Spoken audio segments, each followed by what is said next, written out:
কাঙ্ক্ষিত দুঃখবোধ। নেহাল আহমেদের লেখা কবিতা। জয়িতা, দিন দিন কি যে বিচ্ছিরি স্বভাব পাচ্ছে আমার। সুন্দরী কোনো রমণী দেখলেই দৌড়ে যাই।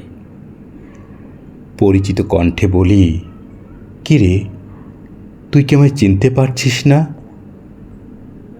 উত্তরে বলে, তোর জন্য দাঁড়িয়ে থেকে থেকে রাস্তাটাকে কেমন ট্রাফিকে জ্যাম করে ফেলেছি দেখ। এতক্ষণে আসার সময় হলো বুঝি তোর?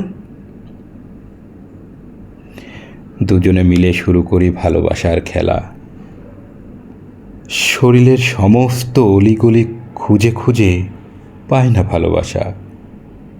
মৃদু ভৎসনায় আবার নিজেকে পোড়াতে থাকি, আবার নিজেকে পোড়াতে থাকি, আবার পোড়াতে থাকি।